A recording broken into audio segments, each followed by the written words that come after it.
अस्सलाम गाइस, उम्मीद है कि आप सब लोग खैरियत से होंगे। आज हम क्वेश्चन एक्सरसाइज 2.2 का क्वेश्चन नंबर 3 करेंगे। इसमें हमें उन्होंने कहा है under what condition and A and B की जो भी कंडीशन है और द फॉलोइंग स्टेटमेंट्स ट्रू, क्या वो ट्रू है कि नहीं, हम देखेंगे। आंसर में पहला क्वेश्चन हमारे पास है A union B is equal to A.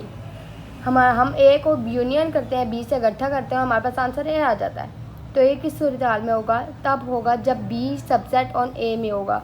B की जो वैल्यूज़ हैं वो ए में मौजूद होंगी, दोनों मिक्स होकर ए की हमारे पास वैल्यू आ जाएगी। उसके बाद हमारे पास क्वेश्चन नंबर 2 है गाइस। ये हमें कह रहे हैं कि A union B is equal to B. A को हम यूनियन करते हैं बी पर, लेकिन दोनों की वैल्यू आंसर बी आ जाता है। तो हमारे पास तब होगा जब ए सबसेट ऑन बी, ए की वैल्यूज़ बी में मौजूद होंगी, दोनों इकट्ठी होंगी, तो ए की वैल्यू भी आ जाएगी और बी की वैल्यू भी आ जाएगी। और आंसर इसमें बी की वैल्यूज़ होगा, क्योंकि ए बी में के अंदर ए की वैल्यू मौजूद है, इसलिए A is subset on B. उसके बाद A minus B is equal to A और बी की वैल्यू कटेगी is equal to A, answer आ जाएगा।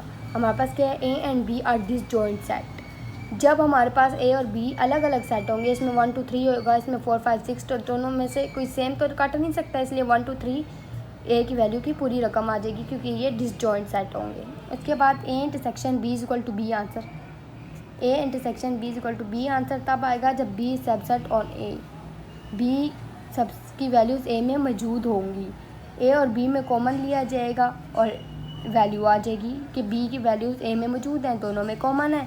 बी की पूरी वैल्यूज़ ए में हो तो तब दोनों में कॉमन होकर आंसर हमारा बी आ जाएगा। उसके बाद क्वेश्चन नंबर 5 है n is equal to A union B is equal to n A minus n A plus n B. Union का मतलब भी आप यही समझे कि प्लस होता है, क्योंकि दोनों इकट्ठी हो जाती हैं। उसके बाद हमारे पास क्या है? ये डिसजॉइंट सेट है। ये हमारे पास क्या होगा? डिसजॉइंट सेट हमारे पास एम्प्टी। ए इंटरसेक्शन बी में हमारे पास एम्प्टी आएगा और ए यूनियन बी में इकट्ठा हो जाएगा। हमारे पास ये डिसजॉइंट सेट है। उसके बाद क्वेश्चन नंबर 6 क्या है? एन ए इंटरसेक्शन बी और एन ए। हमारे पास आंसर क्या आ रहा है? ए आंसर तब आता है जब ए की value A subset on B, B के अंदर ए की वैल्यू मौजूद होगी, दोनों कॉमन होंगे, तो ए की वैल्यू हमारे पास आ जाएगी। इंटरसेक्शन है ना। ओके गाइस, फिर हमारे पास है A minus B is equal to A की जो वैल्यू है A minus B is equal to A की वैल्यू में से बी की वैल्यू कट होगी और आंसर ए आ जाएगा। बी की वैल्यू तब होगी जब ये दोनों सेट डिसजॉइंट सेट होंगे, तब ए इंटरसेक्शन बी तब एम्प्टी आएगा। उसके बाद हमने क्या किया? N A intersection B is equal to 0, तो empty A intersection B is equal to empty. A union B is equal to U उस सूरत में आएगा जब B is equal to A ऐश होगा, या बी की वैल्यू दूसरी वी और ए ऐश, बी की वैल्यू से ए ऐश उसके इक्वल होगा, या ए की वैल्यू में बी ऐश उससे इक्वल होगा। इन सूरत हालों में आंसर यू आएगा। उसके बाद हमारे पास क्या है? Question number 10 A union B is equal to B union है। ये तो हमेशा होल्ड करता है, इट ऑलवेज होल्ड, दोनों के आंसर सेम ही आएंगे। उसके बाद 11 क्वेश्चन हमारे पास N A intersection B is equal to N B तब आएगा जब B subset on A, B की वैल्यूज़ ए की वैल्यू में मौजूद होंगी। ए की वैल्यू होगी 1 2 3 4 5, बी की वैल्यू होगी 1 2 3, दोनों में कॉमन 1 2 3 है, तो बी की वैल्यू आ गई ना 1 2 3। उसके बाद हमारे पास है क्वेश्चन नंबर 12। क्वेश्चन नंबर 12 है U minus A is equal to empty. ऐसा तब होगा जब यू और ए की वैल्यू दोनों सेम होंगी। ओके गाइस, हमारा ये वाला क्वेश्चन कंप्लीट हो गया और इसके बाद हमारा ये 3 क्वेश्चन हमारा फुल हो गया। हमारा क्वेश्चन नंबर 3 कंप्लीट हो गया था। अब हम क्वेश्चन नंबर 4 करेंगे। क्वेश्चन नंबर 3 के कुछ क्वेश्चन है गाइस, वो आप खुद कर लीजिएगा। क्वेश्चन नंबर 4 करेंगे। क्वेश्चन नंबर 4 में क्या है? उन्होंने हमें दिया है let U is equal to 1 2 से लेके 10 तक, 1 2 3 4 5 6 7 8 9 10। उसके बाद ए के हमारे पास 2 4 6 8 10, बी के हमारे पास 1 2 3 4 5, सी हमारे पास 1 3 5 7 9। ठीक है गाइस, हम क्वेश्चन नंबर 1 देखेंगे। ए सी, इस सी का मतलब है ए ऐश, यू माइनस ए। इसको आप सी का नाम दे दिया, पहले ए था ऐश होता था, अब यू माइनस ए इसका मतलब है। हमने यू की वैल्यू लिखी 1 2 3 4 5 6 7 8 9 10, ए की वैल्यू लिखी माइनस 2 4 6 8 10। इन दोनों में से हमने ए की वैल्यू इसमें से कट की, 2 4 6 8 10 निकाल दिया और बाकी हमारे पास क्या बचा? 1 3 5 7 9। हमारे पास आंसर सी के इक्वल आ गया। ओके गाइस, अब हमारे पास क्वेश्चन नंबर बी है, इसके ऊपर भी सी है। क्वेश्चन नंबर 2 है बी सी। इस सी का मतलब मैंने आपको बताया यू माइनस बी हो जाएगा। फिर हमने u की वैल्यू लिखी 1 2 3 4 5 6 7 8 9 10 माइनस b की वैल्यू लिखी 1 2 3 4 5। हमने क्या किया, u की वैल्यू में से b की वैल्यू को कट कर दिया, बाहर निकाल दिया 1 2 3 4 5, बाकी वैल्यू हमारे पास बच गई 6 7 8 9 10। हमारा ये क्वेश्चन भी कंप्लीट। अब हमारे पास है question number 3, A union B. Union में क्या होता है कि हम सब सर्ट्स को इकट्ठा करके लिख देते हैं, मतलब साथ करके लिख देते हैं। हमारे पास ए की वैल्यू क्या है 2 4 6 8 10, यूनियन बी की वैल्यू 1 2 3 4 5।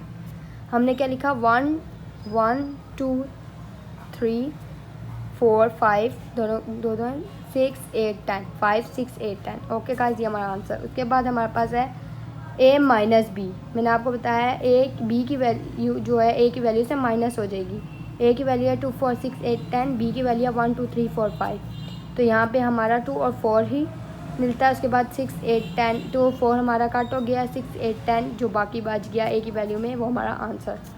उसके बाद है क्वेश्चन नंबर 5 है ए इंटरसेक्शन बी। ए की वैल्यू जो है और बी की वैल्यू में से कॉमन, ए की वैल्यू है 2 4 6 8 10, बी की वैल्यू है 1 3 5 7 9।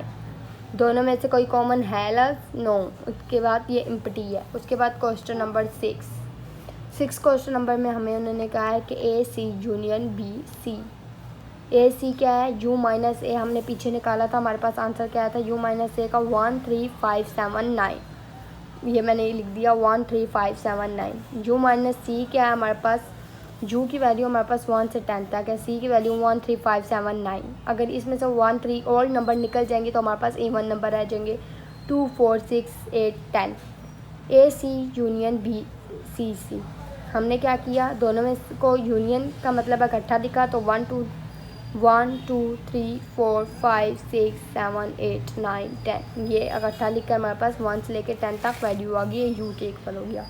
उसके बाद क्वेश्चन नंबर 7 है हमारे पास ए सी यूनियन सी, ओनली सी।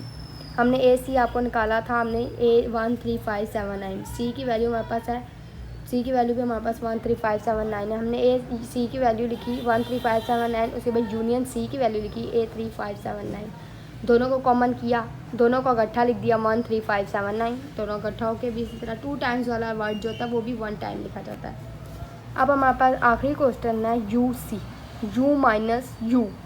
तो यू अगर माइनस हो जाएगा यू में से तो हमारा आंसर क्या आएगा, एम्प्टी। या ऐसा एम्प्टी लिख देंगे ऐसा। हमारे ये क्वेश्चन नंबर 4 भी कंप्लीट हो गया गाइस। ओके गाइस, आपको किसी तरीके की भी मुश्किल हो, किसी प्रॉब्लम्स आ रही हो इन क्वेश्चंस में तो प्लीज़ मुझे कमेंट्स करके ज़रूर बताएं।